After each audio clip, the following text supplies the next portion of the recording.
Good evening, and welcome to our Committee of the Whole meeting of Wednesday, August 11th, 2021. Could we have roll call, please? 9 present, 1 presiding, and 2 absent. Let the record show that Commissioners Fisher and Anderson are both absent tonight. And just as a quick update, I understand that Commissioner Anderson is weak, but he's recovering, and his surgery was a success, but he's going to be recovering for a while. And I believe Commissioner Fisher is having fun at the Flathead Lake, so good for him, vacation time. Could we have the prayer and pledge, please? Commissioner Sorge. Thank you, Madam Chair. Fellow Commissioners, Almighty God, we implore you, look upon us and guide us this night as we make decisions which will greatly affect our community of Butte-Silver. Direct our thoughts, words, and deeds so that we please you and best serve our fellow citizens. Amen. Amen. I pledge allegiance to the flag of the United States of America and to the republic for which it stands, one nation, under God, indivisible, with liberty and justice for all. At this time on our agenda, I would open up any public comment on any items that are on tonight's agenda. This would be an opportunity to come up to the microphone and give us your name and address for the record on either side, whatever you prefer. And there's a little button on the bottom there that turns the mic on. There you go. Okay. Would you please give us your name and address for the record? My name is Ginny Milani. I live at 612 West Daly in Walkerville. Thank you. Okay, my nephew Joe Quinn, his wife Shelley Quinn, and I own and operate Jerry's Fireworks. We have been in business in Butte since 1947, making the year 2022 our 75th anniversary. We have fireworks stands in 2 locations on land we own and pay property taxes. Both stands close at 10 p.m. every night except July 3rd and 4th.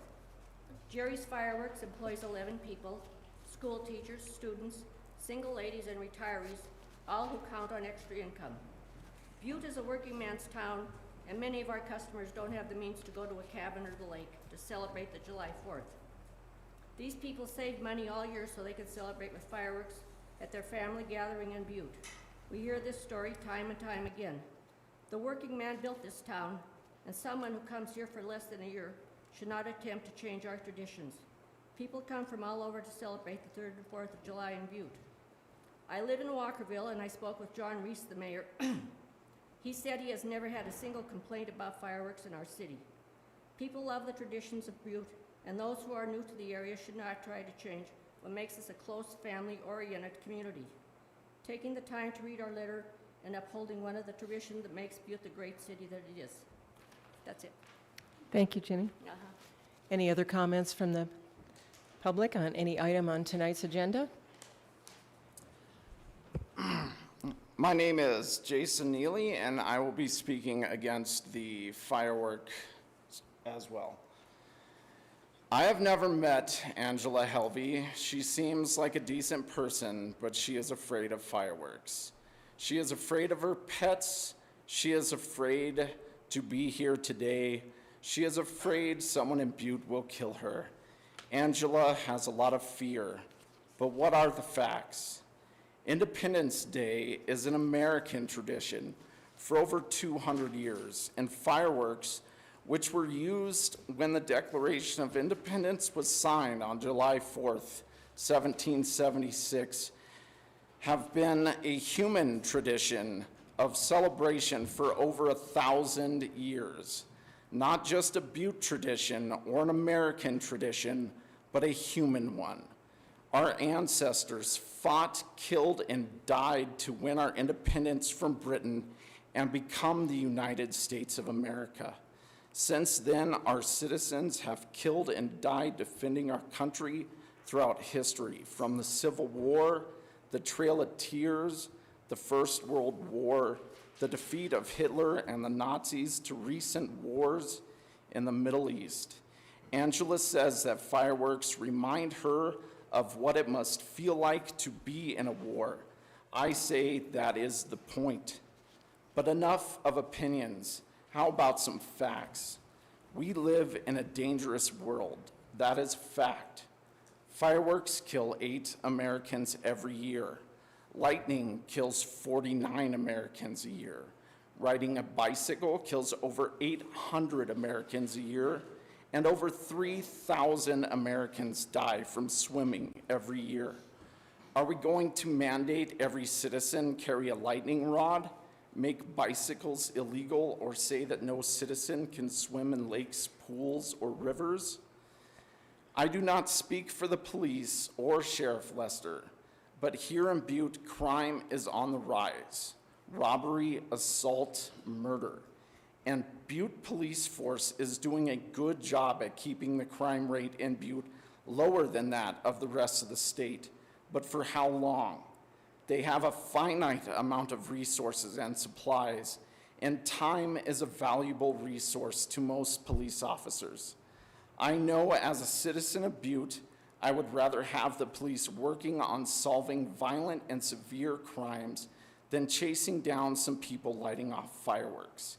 It is a dangerous world we live in, and all of us here will one day die. That is a fact. But how will we live? We did not become the United States of America because our ancestors were afraid of loud noise and sparkles. Angela Helvey is afraid of fireworks. I think she can see a therapist and learn how to deal with her fears instead of forcing the rest of us to succumb to them.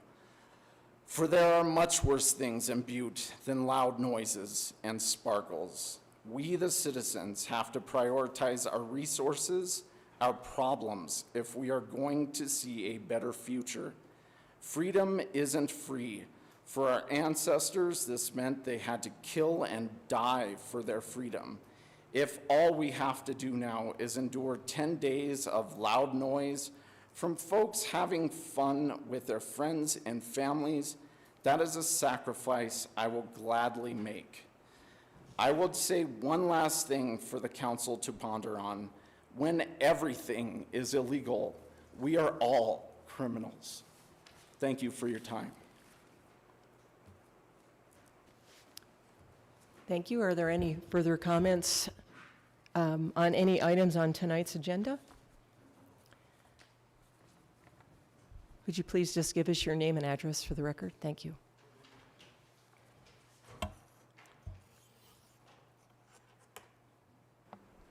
My name is Mark Phillip. I live at 1150 West Gold. I first lived in Butte in the mid-90s as a student at Tech and then as a grad student. I've traveled around the country. I've seen the fireworks shows in New York City, on the mall in Washington, D.C. They don't compare to what Butte puts on the 3rd. That show is fabulous. It's great how close you can be to it. It's great the party that exists out with everyone coming out into the streets to witness that. It's great looking down from the top of the hill and to see everyone that's lighting off fireworks following that celebration. The individual joy and celebrations that occur as people celebrate the 4th of July here in Butte. Now, when I was a student, I found it brilliant that Butte had their public fireworks display on the 3rd. I took that to be that it was set so that the celebration was on the 3rd. People could stay up late. They could have a great time. They could party. They had the next day, the holiday of the 4th, to recover. Brilliant. Let's have a great time. I'm a resident in Butte in the Lower West Side.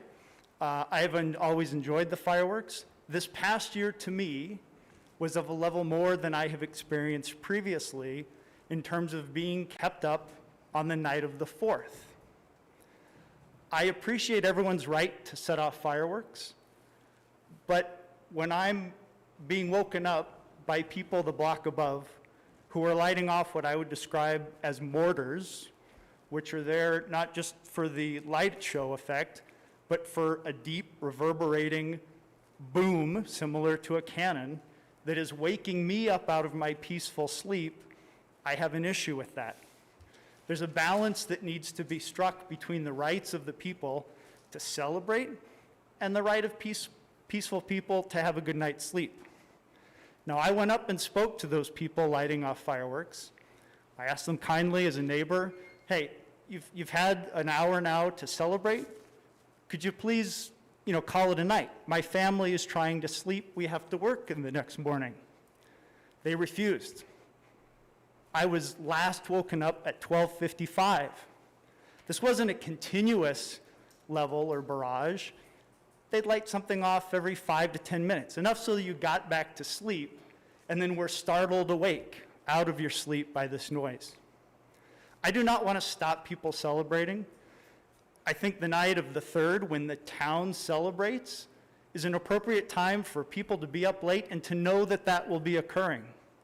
But for other nights, I think it's appropriate to curtail that and to put some sort of time limit on that occurrence. If it's 10:30, if it's 11 p.m. But right now, this ability in tightly packed residential areas for a limited number of people to set off explosions that is keeping the surrounding blocks awake.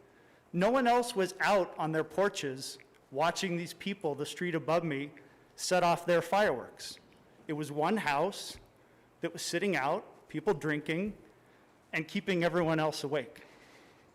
Now, I feel that what went on this last year is quite different from what we've seen in the past. A week ago, I presented some air quality results from the Butte-Silverboat air quality monitoring site. I have now taken the time to go back and look at the maximum air quality, the 1-hour average that's recorded from July 3rd at 1 a.m. through the end of July 5th. And I've done that for the past decade plus. In 2011, the maximum 1-hour average was 48.7. In 2012, it was 57.1. In 2013, it jumped up to a very unhealthy level of 191.9. In 2014, it increased even further, still very unhealthy, to 205. In 2015, it dropped back down to moderate of only 26.1. The next year, in 2016, it was up to an unhealthy for sensitive group level of 49.8. And then here, 2017, there were no data available, the station was down. But for the last 4 years, there has been a steady, ever-growing increase in poor air quality in Butte during the 4th of July period. In 2018, it returned to a very unhealthy level of 173.2. In 2019, it was 253.4, going into the hazardous level. In 2020, it was 265, and this last year, it broke nearly 520 micrograms per cubic meter. The standard for the 24-hour average is 35.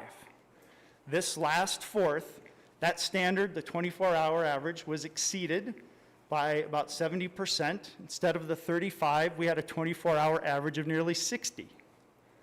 So my biggest concern is not the air quality, but I feel that these results show that what's going on in Butte this last year is not normal to what has gone on in Butte in the past. Butte-Silverboat is able to regulate fireworks because they produce smoke, and Butte-Silverboat has ordinances governing the smoke, fumes, and so forth as a contaminant. You have action levels, shouldn't use that word, you have levels of air quality from good, poor, to action level. And what we saw in this past year, there were 10 hours where we were at action level standards, where the air quality was exceeded by Butte's own ordinances as a result of what was going on. There are inspections that the fire department does of the stands that sell fireworks. I would ask Butte-Silverboat, do you gather data? Do you have them report? Do you have any idea the quantity of fireworks that are sold each year here in Butte? Do you have an idea of how many metals, so forth, that are put into the air during this occurrence? Right? This is basic information, I feel, that needs to be gathered and investigated further. And in response to what was discussed last week, I support the idea of you striking a committee to look into this further, to gather information from those in the community, to make sure that everyone's rights are respected and celebrated. The right to celebrate the greatness of this country, to do that as a community, but also to accommodate those that would like some peace and quiet when that day of celebration is over. Thank you very much. Thank you. Any further comments on any item on tonight's agenda? And I do believe we have a letter to be read into the record. Excuse me? Yes. No, sir. It's just a comment. Thank you. Everyone's entitled to their comment. Thank you. Colleen, would you just read that into the record, please? We have a letter that's regarding communication number 2021-377. It's from Joe and Shelley Quinn, proud third-generation owners of Jerry Fireworks. My council members, my grandpa, Jerry Mullaney, started Jerry's Fireworks in Butte back in 1947.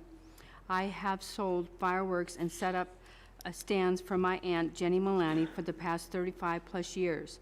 My wife and I have worked very hard, and now we are extremely proud and thankful to own this business.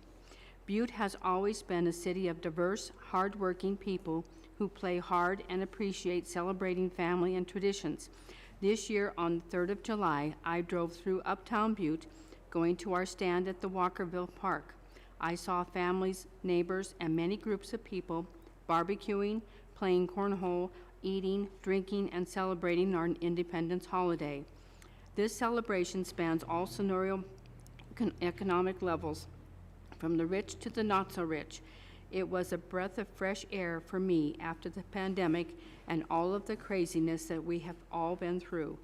It gave me hope that things will get better, will get back to normal, and made me feel proud, as always, of Butte. I do not believe that there is another city or town in Montana that comes together and celebrates with family more than Butte. Earlier this week, I read a letter to the editor from a lady who was complaining about people lighting off fireworks. Her first sentence said, "I am not from Butte." The thought that someone not from Butte would move into town and attempt to change how Butte people celebrate and pass down traditions of getting together with family, neighbors, and friends upsets me. I realize that some people in Butte don't like fireworks, and it can be stressful for pets, but gathering to celebrate our Independence holiday, going to the parade, and lighting fireworks for the other 98% of the community far outweighs any negative impact from fireworks. Fireworks being lit off Big Butte, parentheses, that's the hill with the M on it for out-of-towners, parentheses, is the reason all these people are celebrating in Uptown Butte on the July 3rd. Fireworks are what brings visitors and relatives back home for the celebration. This is a huge boost to the economy of Butte. If you asked Town Pump, Thriftway, restaurants, hotels, and grocery stores how their businesses is over the July 4th holiday, I am confident that they would tell you it is very good. Take away fireworks or limiting when and where they are lit off would change this. In this day and age of canceling, we are losing our traditions to the small percentage of people who will always have something to complain about. Every morning at 6:30 a.m., the neighbor across the alley lets out her barking dogs. Motorcycles and four-wheelers are constantly flying down Daly Street. Should I write a letter asking for the banning of dogs and motorcycles? Of course not. Either I put up with it or I talk to my neighbor. The fireworks session is very short. We have 10 days before the 4th to make a living. The 3rd and the 4th are when 90% of the fireworks are lit off. Most people are done lighting them off by 11:30 p.m. on those nights.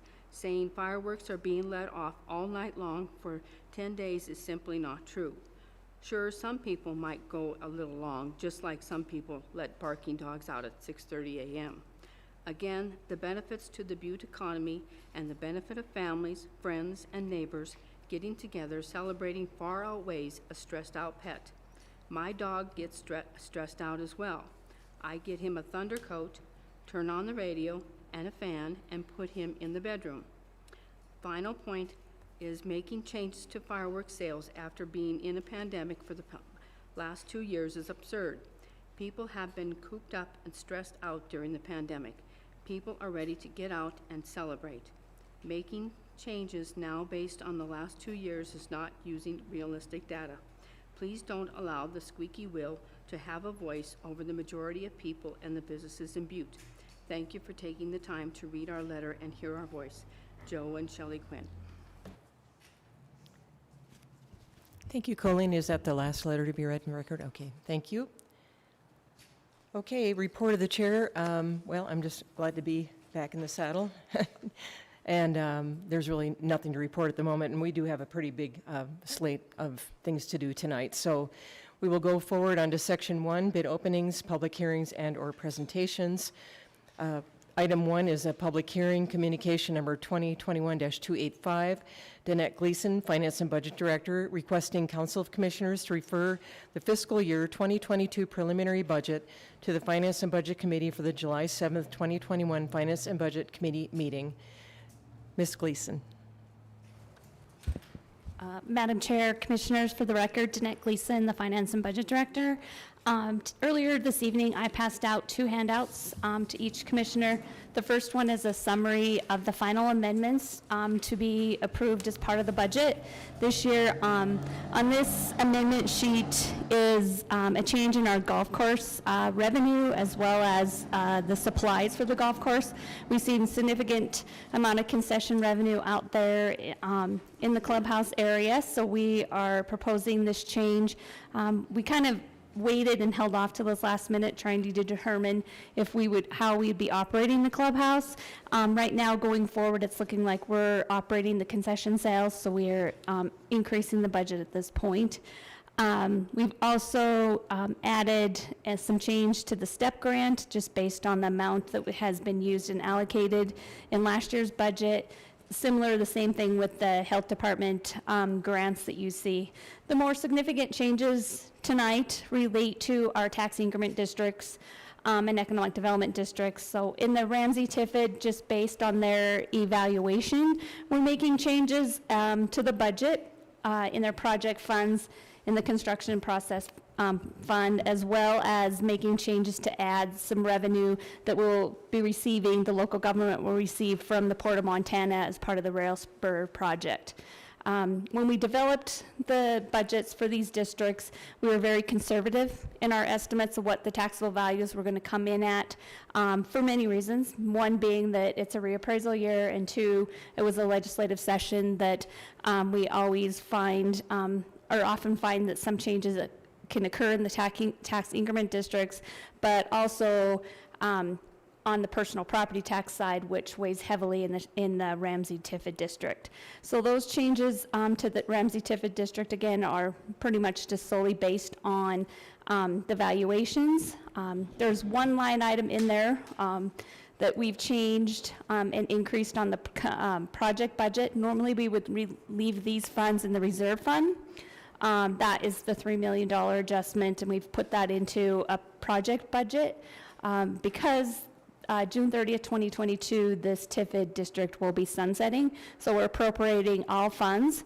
The Community Development and Economic Development Director, Karen Burns, and the Tiffin Administrator, Kristen Rosa, and I will sit down again in early January to really assess the cash flow of the district, and then if need be, we'll come back to council for further budget changes, whether it's increases or decreases, but we will make all those efforts again back in January. Then in the URA district, again, we're very fortunate to see some increases in valuations, the same with the South Harrison Avenue URD, and so those are those changes that you have before you tonight. And then final change, we also received a grant in conjunction with the Butte Performing Arts Council to do some work on the stage at the Motherlode. So there's an adjustment for $45,000 in the budget. And then final adjustment on that page is a deduct in the Water Division NRD grant. We made a final payment, or not a final payment, but a progress payment out on that project, so we had to reduce the amount of budget left. So those are the summary of amendments that are before you.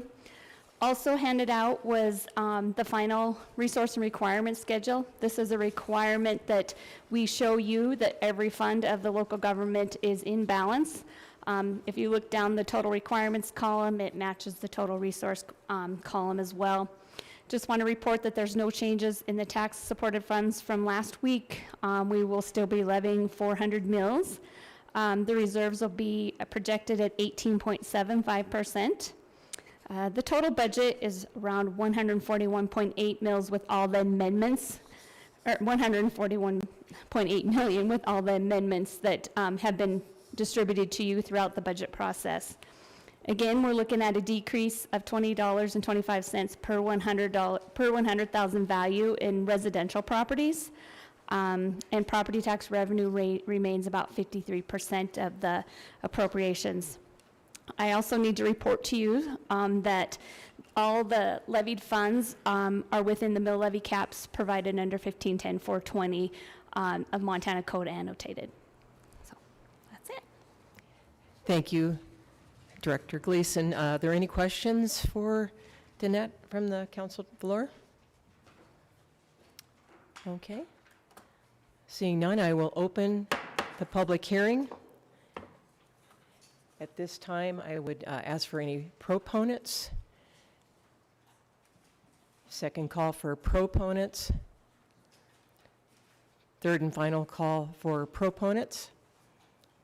At this time, I would ask for any opponents. First call for opponents. Second call for opponents. Third and final call for opponents. I will now close the public hearing. Okay, that's it for that.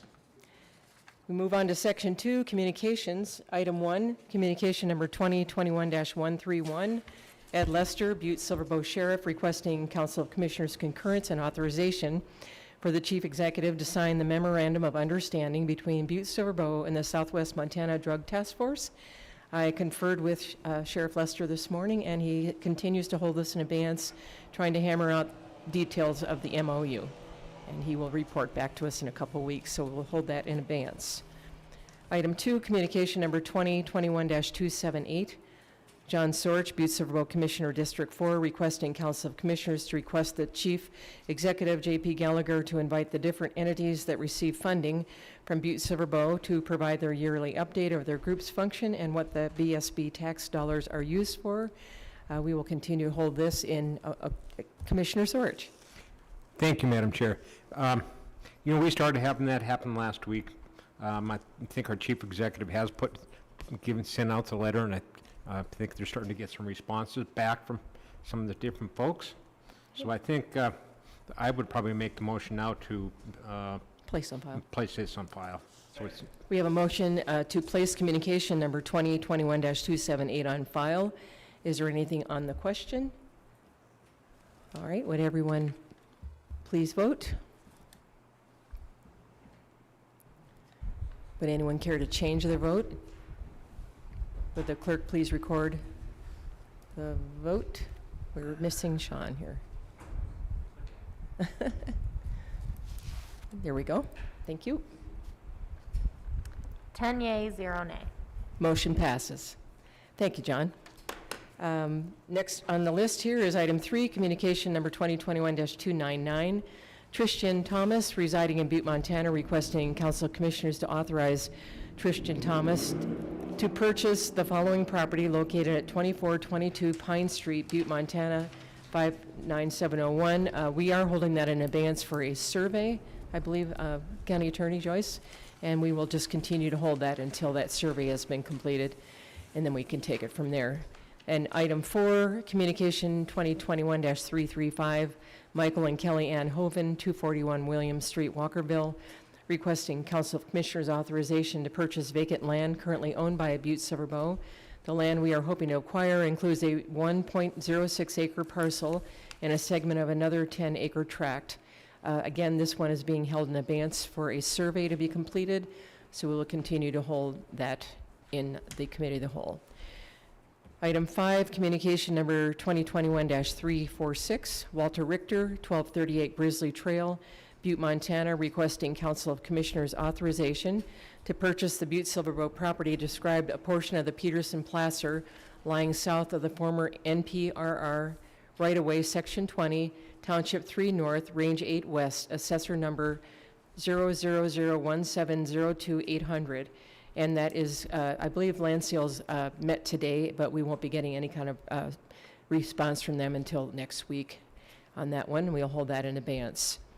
Item 6, communication number 2021-351, Hannah Van Wetter, Foothold co-founder, CEO, requesting Council of Commissioners consider to sell the city-county vacant lot at the corner of 350 East Granite, legally described as Thornton Addition, South 13, Township 3 North, Range 08 West, Block 3, Lot 12, Moonlight, west 10 feet of Lot 1, Block 7. And again, that one is also sitting in the Land Sales Committee. I assume we'll hear from them shortly on their recommendation. We'll hold that in advance. Item 7 is Communication 2021-371. Joseph J. Willauer, Executive Director of BLDC, requesting Council of Commissioners authorization to conduct a presentation at the request of Chief Executive Gallagher on August 4th, 2021, during the Council of Commissioners meeting. The presentation is to discuss successes of the BLDC and Headwaters R, C, and D. We did have that presentation, and so Commissioner Frederickson. Thank you, Madam Chair. I move to place communication number 2021-371 on file. Second. We have a motion and a second to place communication 2021-371 on file. Is there anything on the question? Would everyone please vote? Would anyone care to change their vote? Would the clerk please record the vote? 10 yea, 0 nay. Motion passes.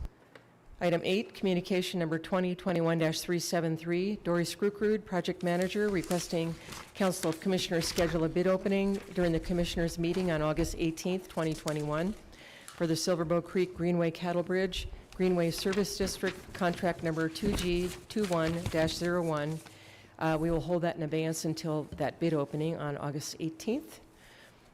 Item 9 is communication number 2021-377, Angela Helvey, 624 West Galena Street, Butte, Montana, requesting Council of Commissioners to discuss the fireworks in Butte, including the time and number of days they are allowed. And as you know, I moved this to committee of the whole. We have a lot more time to discuss it as an entire council rather than having it sent to committee just yet. So I would open it up for discussion. Commissioner Sorge. Thank you, Madam Chair. I guess I'll open it up. You know, I've received some different emails. I got an email from an individual that lives in my district, and it's from 7 of the neighbors, you know, that are against it. You know, they're saying, time is saying that it's been later than midnight. It's been later. You know, they haven't had much response from the others that are lighting the fireworks. You know, and they're these neighbors, they're a little bit afraid to say something. You know, they're almost afraid to come up here. And I saw it, you know, so when I'm hearing that it's just this one woman that, you know, write the letter you know, to the reader speak, it's just not this one person. There's a lot of people out there that believes changes are needed. You know, I know, you know, I have an elderly relative that has some issues up on the hill on the, might have been the 2nd, you know, at 2 in the morning. At 2 a.m. she went out and asked them, and they said no. You know, so it's just not, there's a lot of people. And yes, I can understand it, it's a Butte tradition, and it is a fun thing, but a lot of the people that are doing it at 2 a.m., that's not a family. So I do believe there's some changes that are needed, and I think there's a lot more people than we realize that are for the changes. Thank you, Commissioner Sorge. Commissioner Thatcher. Thank you. So I don't disagree that things need to be changed. I just hope that a compromise can be made because we do have youth in this town, and when I was a kid, and I know probably when everybody else was a kid, fireworks were a huge thing, and to take away yet another thing from the children of this town, I could not stand by. Do I think that 12 days is, or however many days is excessive? Yes, I do. Can a compromise be made? Yes, I do believe that as well. Do I think that it should just be the 2nd, 3rd, and 4th of July? No, I don't. I mean, there are businesses that, you know, rely on this income. They employ people in the summer. I understand, you know, as far as pets and veterans and all of that stuff, and I totally support that. But I think the great part of democracy is that it can be a compromise, and I think that that's why we're here. I don't think we're here to just shut everything down. So that was my opinion. Thank you. Thank you, Commissioner Thatcher. Commissioner O'Neill. Thank you, Chairwoman Shaw. I agree. Fine with the compromise. Definitely. I don't know. 10 days. Fine. Can we just figure this out right now? I'm totally against the committee of establishing a committee. I think we are here for our constituents, here for the town, here for the right thing. I think another committee. I just disagree with that. 10 days. During them 10 days, we go to 11 o'clock, and then the 3rd and 4th we go later. I don't know. There's the compromise. I mean, I think that we as the leaders of our town should try to figure it out from what we're doing. Again, I'm totally against the committee, but there's my vote right there, so thank you. Commissioner Mankins and then Commissioner Thatcher. Thank you, Chairman, Madam Chair Shaw. I'd also like to say that with the businesses that have come and they do pay taxes like they were stated, I think the businesses are getting a bad rap. I mean, they're following, they have to get a permit. They stated, and we've all been to fireworks stands, that they're done at 10 o'clock. When it was stated in one of the letters, like with an M80, they don't sell M80s, or illegal. They are following protocol. I don't see why businesses are being punished in this. I would have to agree with Commissioner O'Neill at this time that I don't think that we need another committee. I think that when you're looking at enforcement, putting, like he said, at 11 o'clock, extending that the 3rd and the 4th to a little bit longer, yeah, maybe that's something that we can do here tonight and move forward with that. But I just want to remind everyone that, I think there's a few bad apples out there that are going a little bit later, and the businesses that are doing their job, following the rules, and that goes along with Jerry's Fireworks, that goes along with Gonzo's Fireworks, and all the rest of them that have followed everything. So I just want to make sure that everybody's aware that they are doing what they're supposed to be doing. It's just the bad apples out there that need to be the enforcement on. And if that takes an ordinance, and I would like to direct a question to our county attorney, do we have a noise ordinance? I know that we've talked about this, but I think the public is miscued on having a noise ordinance. County Attorney Joyce.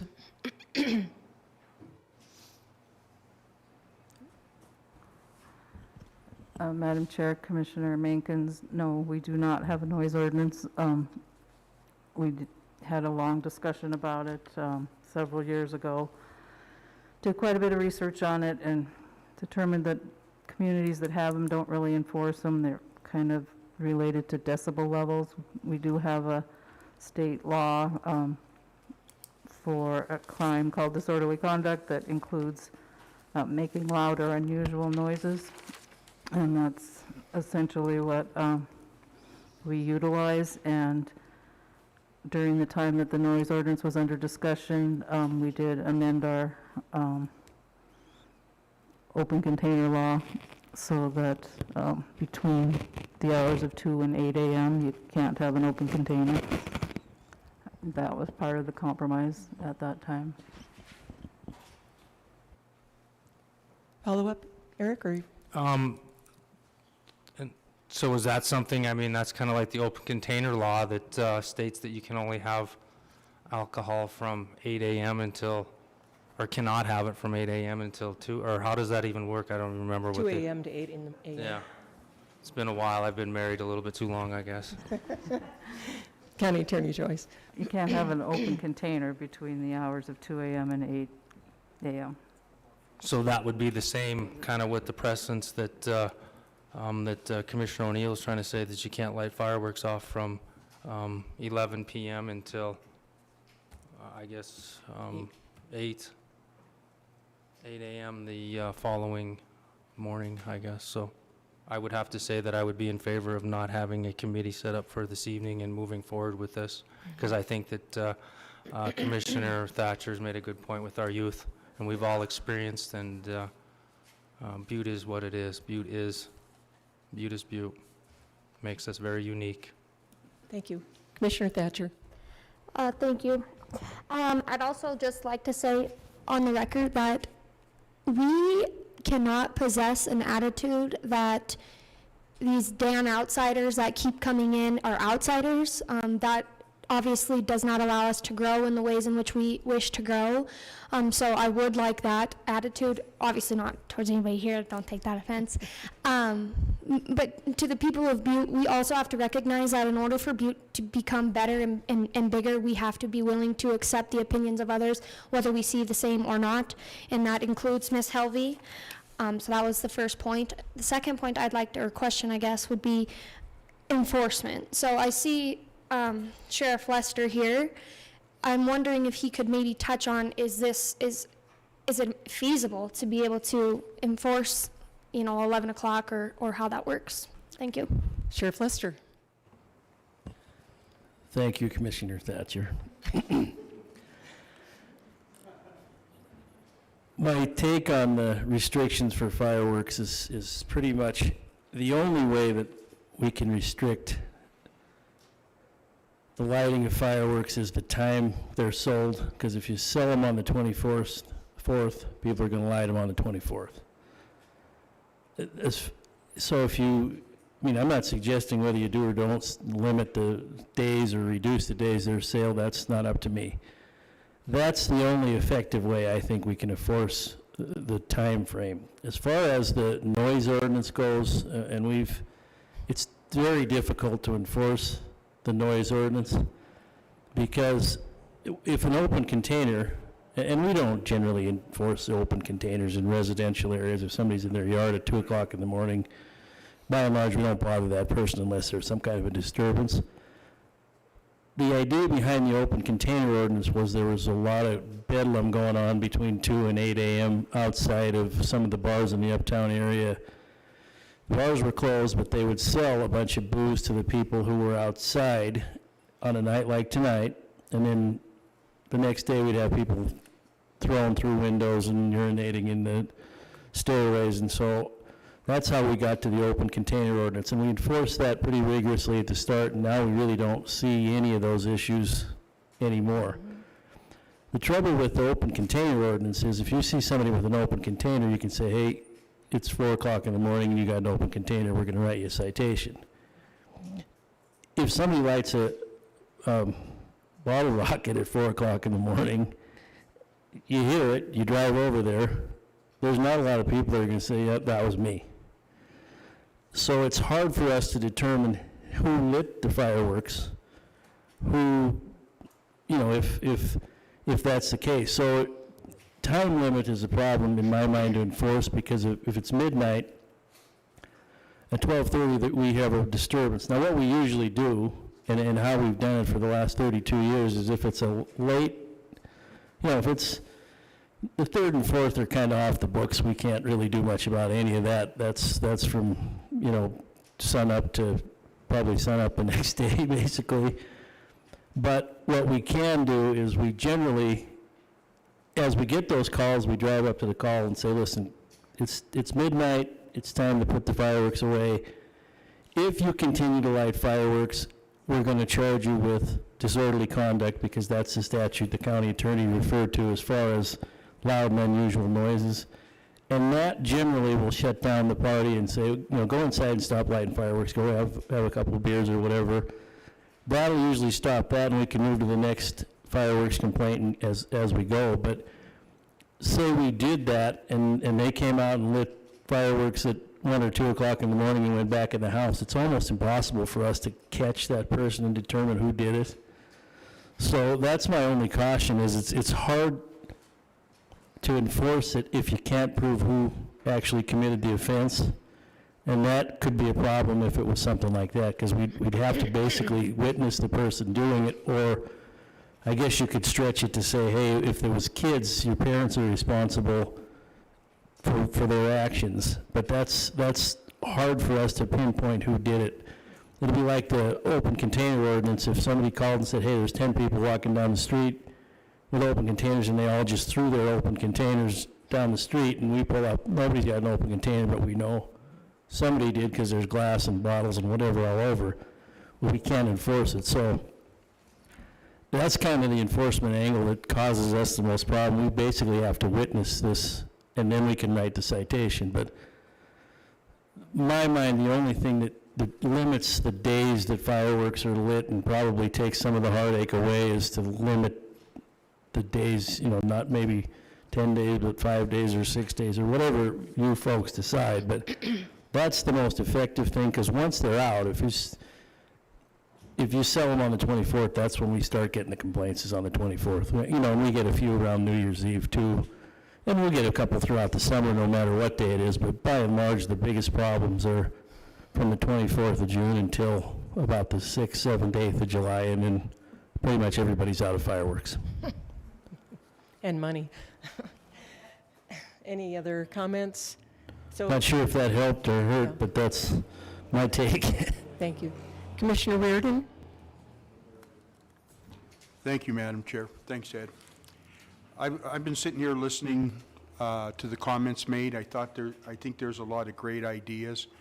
And after hearing Sheriff Lester visit with us, is basically, this is all about enforcement, and I believe a shorter period of time. We talked about the time from 11 at night till 8 in the morning. I think that's opening up a can of worms too, because I'd really be mad if I fell asleep at 11 and somebody started shooting off fireworks at 8 o'clock in the morning. And I think it also boils down to the mutual respect that you have for your neighbors. Here we go again, we don't see that, you know, like it used to be. You are right that we have businesses, we have good people all around us. It's a tradition and all that stuff, but like Hattie mentioned, is the fact that we do have new people here. You know, change is hard for anybody in Butte, I believe. But the thing about it is some things have to change over a period of time. And I think number one, we have to look at the enforcement, which we heard from Sheriff Lester, and then we have to be equally backing it up by the time limits and constraints. And I personally believe, you know, I'm probably the oldest guy in here and all that. I was a bad kid, and Ed was right. If I had a dime, I was down there buying fireworks, you know what I mean? And I think that we do have to shorten up this period of days, because, or maybe we can knock off an end and all that, but I think going to I think Ed mentioned the 11th of July from June 24th is kind of overkill. And I think that once everybody adjusted to it, it might get better. Is it going to be good, perfect? Absolutely not. But if we, you know, at least have something out there that everybody can work with and live with, I think that would be acceptable. Thank you. Thank you. Commissioner Shea, and then Commissioner O'Neill. Thank you, Madam Chair. I just have a couple of observations. You know, the very nature of compromise is that everybody gets something and not everybody gets everything. And my question is, why shouldn't we compromise? If somebody can tell me a good reason for why we should not have a compromise, I'll listen. But I believe that you should always try to seek a compromise and seek some middle ground. The vast majority of people that are irritated with this are not the people that hear a stray bottle rocket at 1 a.m. or a random mortar fire at midnight when they're trying to sleep. The majority of the complaints that I have heard, and believe me, I've had more people complain about this than defend it, is this extended periods of time. It's these groups of people who are going out in front of their homes by themselves with their families, I don't care whatever it is, and they're out there for an hour, or they're out there for longer, and they've got elderly people, they've got pets, they've got veterans with PTSD, they've got children, they have their own health issues. There's all kinds of reasons why we should seek compromise. And Commissioner Reardon really hit it on the head with the mutual respect. that seems to be missing right now. And I think one big thing, and Commissioner Thatcher hit on this, where there seems to be this lack of mutual respect, is for people who are different than us. And we need to have mutual respect for people who are different from us, for people who come here from out of town. I don't care if you've lived here for 5 generations or if you just got here 5 minutes ago, we all have the same rights. And we all have a right to our opinion, and we all have a right for a peaceful existence. I love the 4th of July. I love the 3rd of July. It's my favorite, especially. My kids were spending every last dime on fireworks when they were kids. They were also in the house at 10:30. I didn't let them stay out in the street until midnight and blow off fireworks in the neighborhood to keep everybody awake. I don't want anybody to forget that somebody lost their home this year, burned down because of fireworks. I don't know if anything will ever come of that, because you can't prove who did it, probably. So that's a shame. That's really a shame. I do believe that the fireworks stands owners have, rights and expectations for what they can and can't do. But we got a really great letter from one of the fireworks stands owners who advocates for shortening the week, shortening the fireworks season from June 24th to July 5th, which is what it is now, to June 28th to July 4th. So that would cut 4 days out of it. And I think that's the very nature of compromise. You shorten it. I can live without sleeping for a few nights in a row. You don't want to be around me if I lose 12 nights of sleep, trust me. And I think people have a right to that. The other thing I have concerns with is the health impacts. Those numbers are frightening. After the last meeting where Mr. Phillips spoke, I went to the website and I did the research, probably looked at the same data that he looked at. It's scary. It's scary when you look at that. And I had phone calls last year and the year before from an elderly couple who can't even open their windows because their neighbors across the street are lighting off so many fireworks that the smoke is very thick. And I've seen this. This is not a lie. I'm not making this up. This is real. We've all seen it. It's 95 degrees. They can't open their windows to get any fresh air, and they go out to ask the neighbor to please stop, and they get threatened by that neighbor. So nobody wants to do that. Nobody wants to see that. And I think we have an obligation to the public to try to find the compromise, try to find the middle ground, try to make something work, preserve our right to celebrate our freedom, and preserve people's rights to a peaceful existence. I think that's all I have. I would like to point out that there is a barking dog ordinance, so. There's what? A barking dog ordinance, so if somebody does hear a dog barking in the morning, they can call animal control. Thank you. Commissioner O'Neill. Thank you, Chairman Shaw. And definitely I agree with you, Commissioner Shea, on the compromise. I think we are trying to do a compromise here. It's got to be within reason for everybody. I mean, right now, there's not a time frame to shut the fireworks down. That's not a thing. So I do think that one of the things we have to do is establish the time, right? It's going to be if 11 o'clock, and if it's later on the 3rd and 4th, like thankfully I'll be able to go to bed because it's usually, I agree, we're all woke up from it.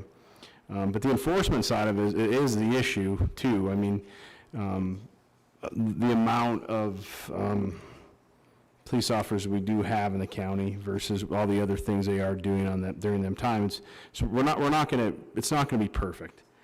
But again, going back on that, I think is us, there's only 10 of us, well, there's how many, we're all not here tonight, but I think we can butt our heads together and figure this out to compromise for our people. I really do. Shorten it up, I don't know. I don't even know who came up with the 10 days. I agree it shouldn't go past the 4th. The 4th, it should be shut down. I'm great with that. But that's definitely something we should figure out. Thank you. Commissioner Mankins and then Commissioner Sorich. Thank you, Madam Chair Shaw. And I just want to, the one thing with Mr. Phillips did bring up that, the air quality, but I believe even shorten it down, I can't imagine that's not going to change. That's going to intensify for that many more days. I mean, we all understand that if we shorten this down to 8, 9, 7, 6, whatever everybody's thinking here, that's just going to intensify. And if we don't have enforcement, as Mr. Reardon called on Sheriff Lester, that we don't have that, then where are we at again if it's 10 days or 8 days? I mean, I know that there's a compromise, but that air quality is a real thing. And if you have the opportunity to go and it's a free-for-all for the third and fourth, so you're just going to get that many more, that's not going to deter anyone from buying fireworks. So I think that we're kind of missing that point that, you know, as everybody said with this enforcement, we look at the air quality, great things, you know, that Mr. Phillips has brought up, but that's just gonna make it for those 9 days, 8 days, 7 days, 6, whatever everybody's thinking right now, just that much more intense. It's just like anything you do. If you only have that many days to do it, you're gonna do it that much harder. I mean, if you go this weekend to a trip out of town and you have a couple, you know, you're going with your girlfriends or boyfriends to a town, and all of a sudden you have a few days to go out and have a few and see some old friends, and you go for the weekend, you're gonna do it a little bit stronger. And you're gonna have a little bit more fun, and you're gonna stay up a little bit later. So I think everybody needs to realize that. It still comes back to the enforcement. I still don't think it's about the 10-day. Thank you. Commissioner Sorge? Thank you, Madam Chair. You know, I guess I respectfully disagree with you, Commissioner Mankins, on the time frame. You know, I guess it comes down to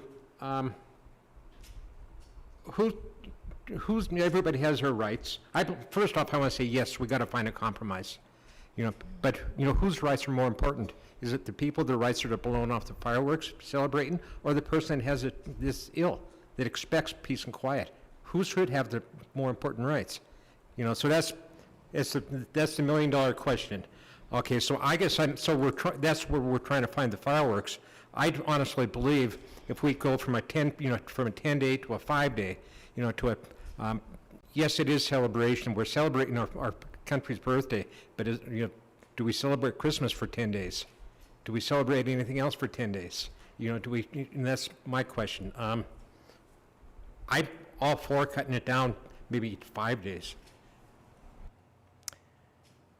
So I'm going to jump in, if you don't mind, for a second, and then I'll call on O'Neill and Commissioner Reardon. So I had an opportunity to talk to our Fire Marshal, Zach Osborne, today, and he was not able to come tonight. And I'm glad Sheriff Lester had a chance to speak. But Zach told me that they had 40 grass fires through the season, fireworks season. They had 2 house fires, and of course they can't prove, but they're pretty sure they were from fireworks, and a couple of vehicle fires. And he mentioned that he was completely in support, and I believe Brian was sitting right next to him, and they completely support, and this is the responders, this is not the enforcement, the responders. He completely supports reducing the days and having a time frame. And he mentioned something that I never thought of, and that is, he said, if somebody's shooting off fireworks at 1 or 2 in the morning, and then they just go to bed, there could be smoldering embers out in a field or behind a house, like this gal that had at 3 in the morning, and there's no one awake or aware of something happening. And they said that's the worst time for this to happen from the fireman's point of view, because of the potential, you know, fires that could happen late at night. And he is very much in support. I just wanted you all to know that that's coming from our fire marshal and from our fire chief. I completely agree with Eric, Commissioner Mankins, and Commissioner O'Neill. We do not need a committee. We have been elected to represent our districts. You couldn't find a better group of people, because we know every day we get calls, we get letters, and if anybody has a finger on the pulse of our districts, we do. And I just can't see having an arbitrary committee put together to do this particular thing. Plus the fact that this would have to go to a judiciary to make amendments, and how would you do that from a committee? So there would be a disconnect, I'm afraid, between a citizen type of group that we gather opposed to ourselves. So I completely agree with that. The businesses, the state regulates right now the days that the fireworks stands can sell, but there's also there's a municipal code in the MCA that says that we can make it stricter. that's our option as a local government to make that stricter. And please tell me if I'm wrong on that. I do have a MCA on that. But I think when I read Gonzo Fireworks' letter, they made it sound like it didn't matter if there were less days, that they'd still sell the same amount of fireworks. It really wouldn't matter. People would just go to the fireworks stands and buy them when they're available. And I think people can be, not, I wouldn't use the word retrained, but it's just trying to get used to a new system. In 2007, I'm the one that drafted the ordinance that we have now. And I can tell you, I looked at my old notes and it was just like deja vu, because there's so many things that are still going on 14 years later. And one of them was I got a lot of complaints about not making it less days, and I made it the days you can sell them. But I knew it would, if I did anything else, it wouldn't pass, and sure enough, it barely squeaked by. It was 7 to 5. So I knew that when I did that, though, it put something in place for the future to amend if we felt the need to do that, because we didn't have anything about fireworks back then. So in 1976, when we consolidated city-county government, suddenly there were no city limits. And before that, you could only have fireworks in the county. And so that's where that all changed. And, fast forward to 2007. So we've made progress. People got used to the idea of the 12 days, and now we're looking at the possibility of, changing that. So that's a little bit history on what happened with the fireworks. And I really want to stress that Fire Marshal Osborne was very much in support of whatever we decide to do, because they are the responders. Okay, Commissioner Menkins and then Commissioner Reardon.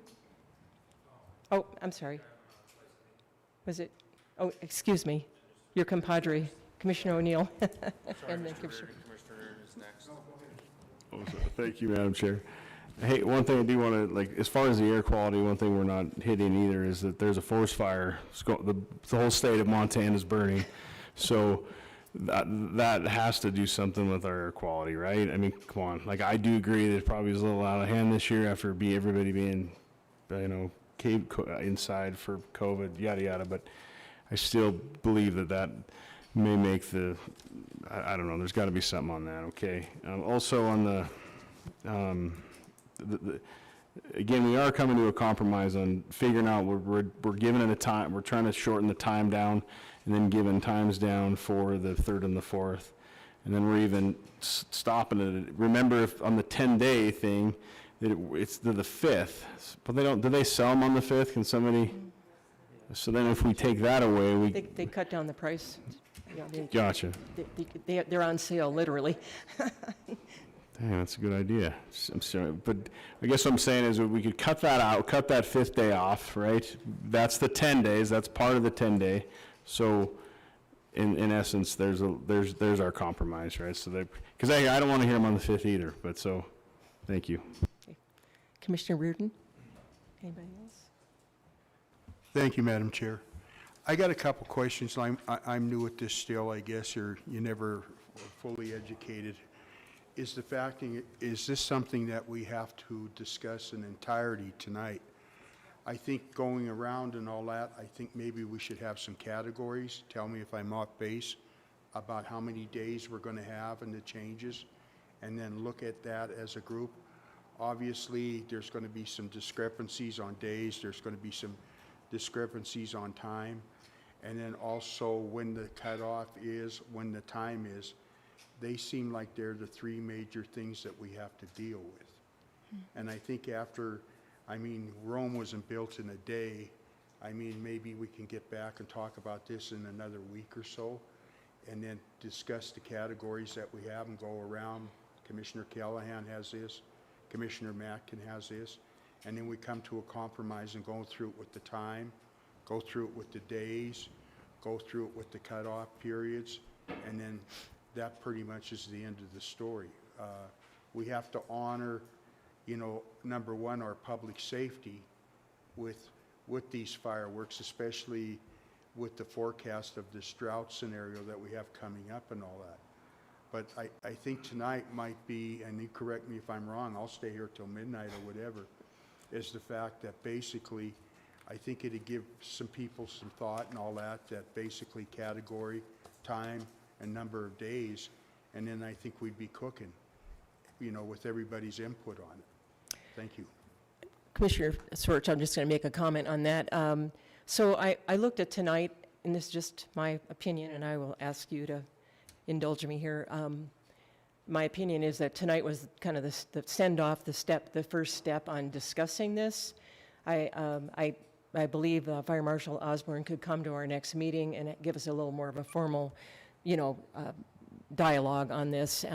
Also, Sheriff Lester, if he thinks of anything else that he forgot. But mainly tonight was just to kind of get the ball rolling on it and get a conversation going.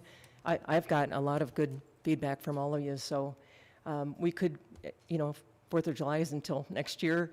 We can always have this discussion again. I kind of like the idea with a committee of the whole rather than a subcommittee.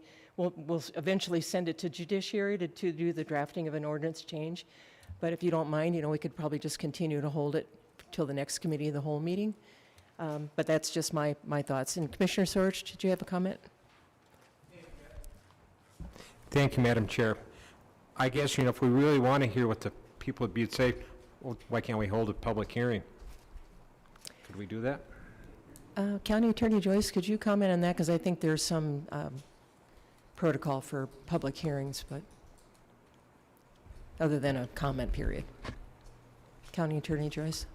Madam Chair, Commissioner Sorge, you're only required to hold public hearings typically when there's some kind of a fiscal change, like you're adding a permit fee or something that, the public's going to have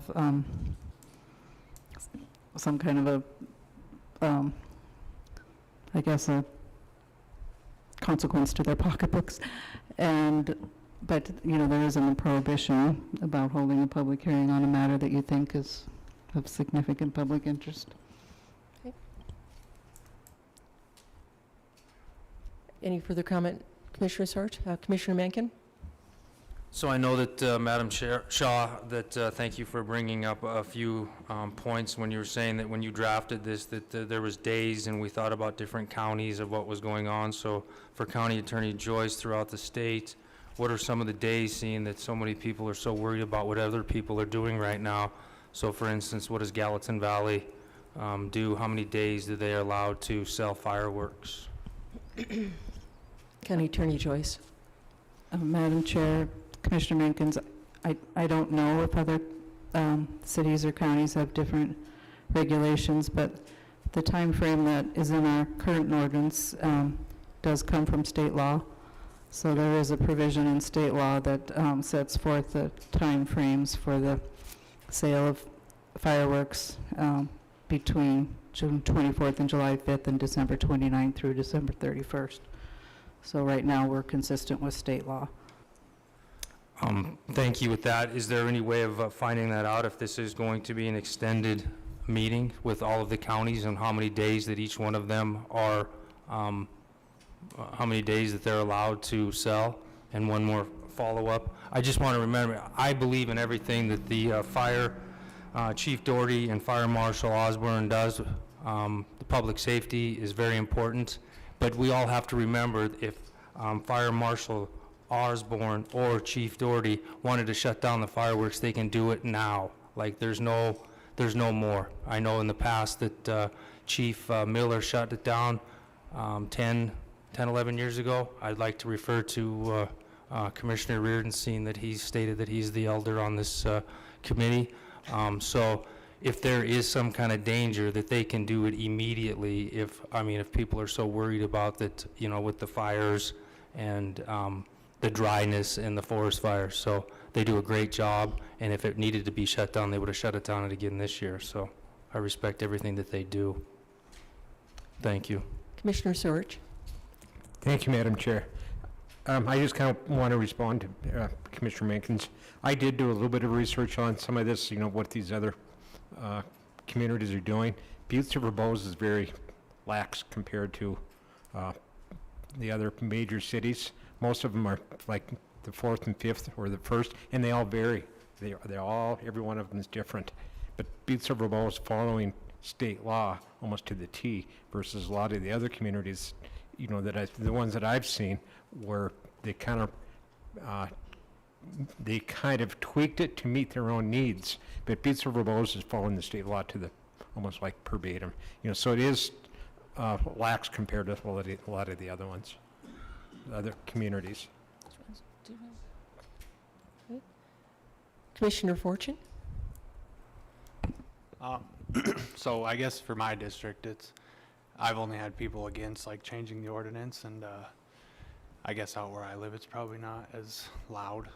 But in my personal opinion, I think it's a good idea to shorten the days, but I don't think it's going to change anything. I think if people are lighting fireworks at 3 o'clock, they're really not going to stop regardless of an ordinance. And I think if everyone says that they're confrontational and stuff, I think this ordinance is just going to add to their aggravation. And then to answer to the public hearing, I don't think it's a good idea. Just like tonight, this guy wanted to respond to, I think it's just going to go on all night of people arguing about the same thing over and over. Commissioner O'Neill? Thank you, Madam Chair. And at this time, our law states that we can charge somebody that's mishandling the fireworks after the hour with disorderly conduct. Kind of reminds me of after St. Patrick's Day of how many DUIs were going to come out. This could be a new record, a new good fun for the police department to see how many disorderly conducts they can get after charging people with disorderly conducts for fireworks. I know it's probably in bad humor, but at this moment, if we're not following what other towns are, I'm no disrespect for any of the great towns in Butte in Montana. I go to all of them and love when I go there, love Costco, whatever. But we don't need to know what they're doing, you guys. We are elected officials. We need to figure it out ourselves. What's best for us and best for our town. That's what we need, and we are doing it now. Now. We went past that, so let's figure out now what we're going to do, and let's make it happen. And we're making compromises right now. I feel like we've already, we got the budgets can be bigger for the police department now with all the disorderly conduct tickets. Ed's going to be writing, so we're making headway. Commissioner Thatcher, and then I'm going to wrap it up. Thank you. Thank you. Just to respond to Commissioner O'Neill, I completely agree with that. We don't need to know what other communities are doing. I feel like Butte is unique in the sense that, damn it, we do it right here, and we'll listen to the folks of Butte, and a compromise like we've all stated, it can be made, and it doesn't matter what Bozeman's doing. Do we want to be Bozeman? I sure don't. Do we want to be Missoula County? I sure don't. And I don't think local folks want that either, and so I think that that's what needs to also be considered. So no, I don't care a lick what other communities are doing. We need to focus on just here and now and what we need to be doing. So thank you. Thank you. Commissioner Mankins. Thank you, and that's my point. So going back to it, the 10-day, we do it different. We do it like we've done it. That's my point, that we don't have to go and look at what everybody's doing. I'm glad the two people stated it, that we don't have to. Thank you. So with everyone's indulgence and permission, I would like to continue to hold this in our committee of the whole. And I think between now and then, I will make sure that Fire Marshal Osborne and our chief are here as well to speak as the responders. They really are the boots on the street for responding. And just think about, what you think might come of this. I'm sure people are listening, and you will get calls. That's what we do. So thank you, everyone, for all your input. It's great. So we'll hold this in abeyance until our next committee of the whole meeting. Okay, moving along to item 10, communication number 2021-389, Pat Holland, Government Building Manager, requesting Council of Commissioners for the concurrence for bid opening on August 18th, 2021 regarding the Butte-Silver Courthouse and the LEA boiler replacement. We will hold that for the bid opening on August 18th. And item 11 is communication number 2021-390, Pat Holland, Government Building Manager, requesting Council of Commissioners for their concurrence for bid opening on August 18th, 2021 regarding the Mother Lode Theater fire suppression and enunciation systems, and we will hold that for the bid opening on August 18th. So at this time, I would call for any public comment on any public matter not on the agenda. And I don't see anybody jumping out of their chair, so assuming there are none, is there anything else to come before us this evening? Before I ask for a motion to adjourn, Commissioner Frederickson. Motion to adjourn. Second. We have a motion to adjourn and a second. All in favor, say aye. Aye. Nay. Motion passes, and we will just regroup here for the special meeting.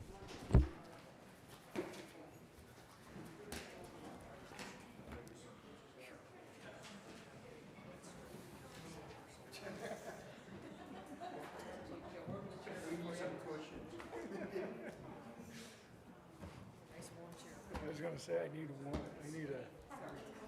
you're okay. We'll take a break for a second. Before we start, if anyone needs a 5-minute break, we'll take a 5-minute break.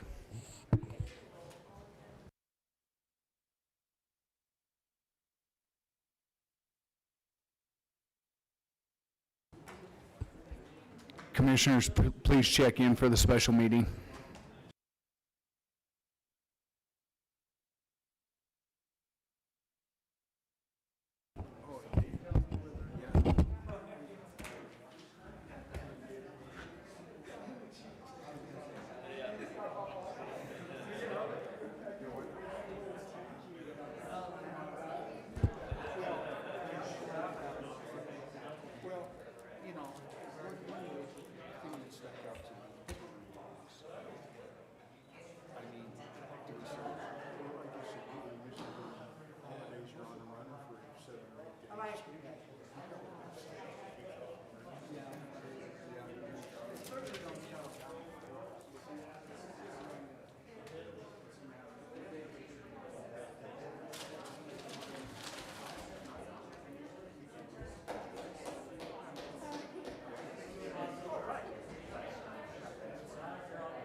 Good comments, John.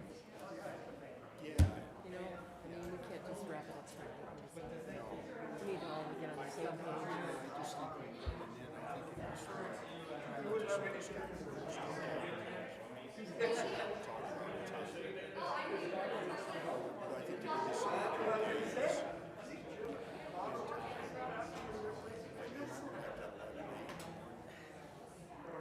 I think it should just be midnight for any day, to be honest, but maybe it can be a little relaxed on 4th of July.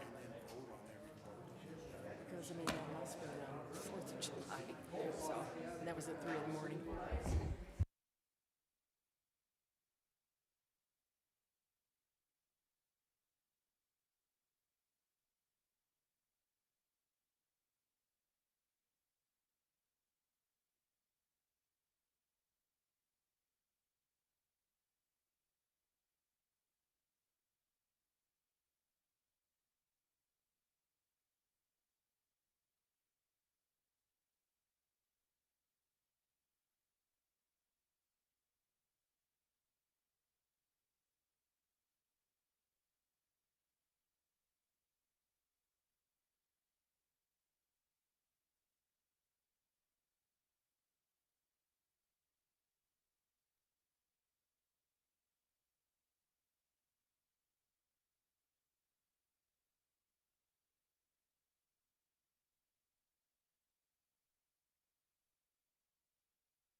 I'd like to call the Butte-Silver Council of Commissioners Finance and Budget Special Meeting for Wednesday, August 11th, 2021 to order.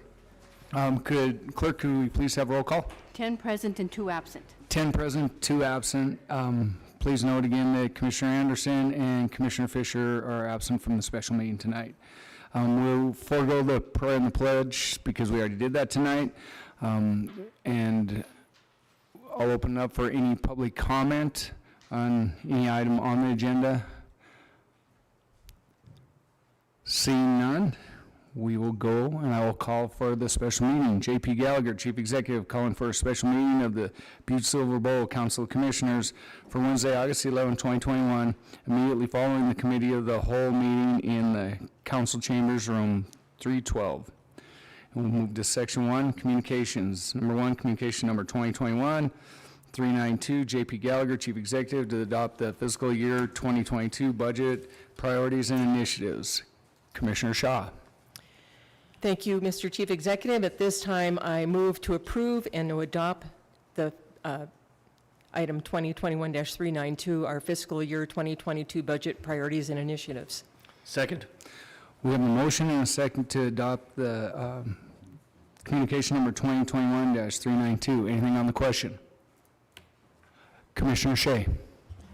Thank you, Mr. Chief Executive. I just want to take the opportunity to thank you and your budget director and her entire department, all of your department heads, because this budget was difficult, and I really appreciate the knowledge, the institutional knowledge that Director Gleason possesses, and the willingness of you and all of your department heads to follow her lead. So, good job. Thank you, Commissioner Shea. I just want to, Mike Smith asked for a comment about what the budget was and my thoughts about it, and I just want to read what I sent to him, and I just put, I'm pleased that we're bringing forth a budget that did exactly what we asked of our directors and department heads to do, and that was to hold the line.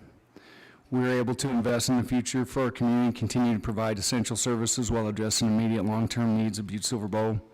The budget puts money into the reserves without increasing the budget, allowing us a solid safety net to protect the community from another crisis or an economic downturn. I'm proud of the work that we did with this budget. There are hundreds of hours of work directly with Finance and Budget Director Gleason and all of our department heads to bring forth a very comprehensive and complete budget for the commissioners to approve. We made a lot of tough decisions knowing that the COVID pandemic is not behind us. In this budget, we made sure that resources are available to make up for, to ramp up for any testing, contact tracing, and support in response to another surge. This budget was designed to make Butte-Silver a safer, stronger, and more vibrant community. So I want to thank everyone that was involved in doing this, all my department heads, everybody else. There was a lot of hard work and a lot of sacrifices made. So with that, I'll call for the vote.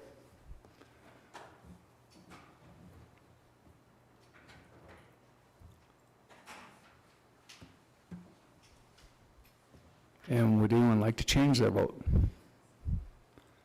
And clerk, please record the vote. 10 yea, 0 nay. 10 yea, 0 nay, motion passes. Moving on to communication number 2021-393, Mark Mary, Public Works Director, requesting Council Commissioners authorization for Chief Executive J.P. Gallagher to sign the citywide state occupancy and maintenance agreement between the City and County of Butte-Silver and the Montana Department of Transportation, Pedlets, Parklets, July 2021. Director Neary. Thank you, Chief Executive Gallagher. Commissioners, for the record, I'm Mark Neary, Public Works Director. We have all seen this agreement. The only thing we did is Public Works dropped the ball on getting it to MDT for their signature.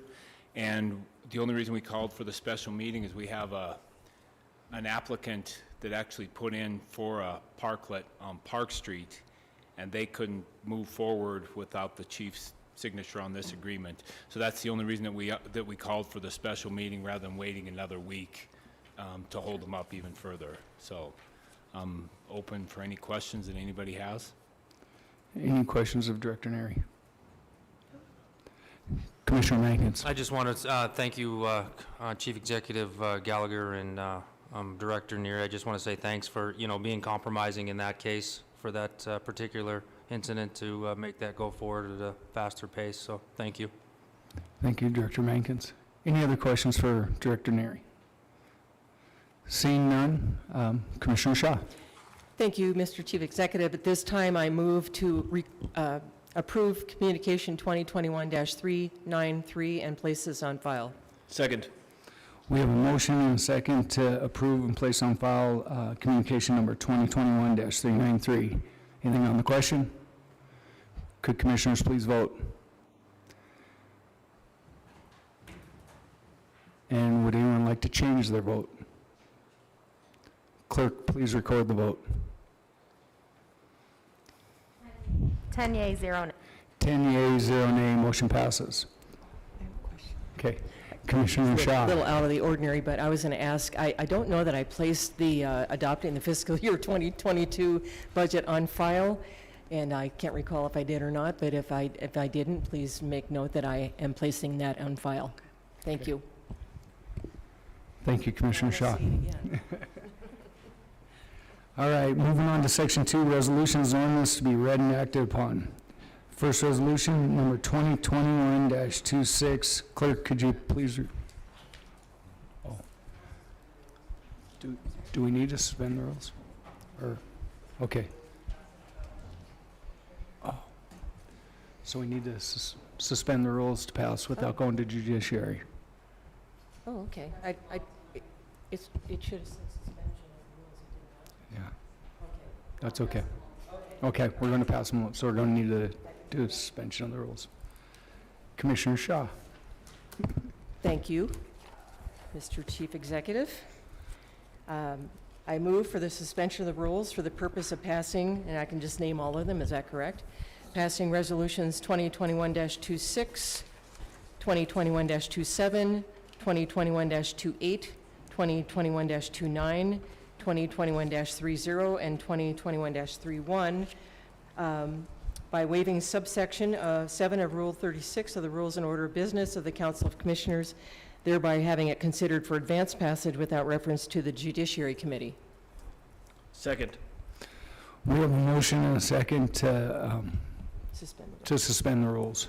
Anything on the question? Could commissioners please vote?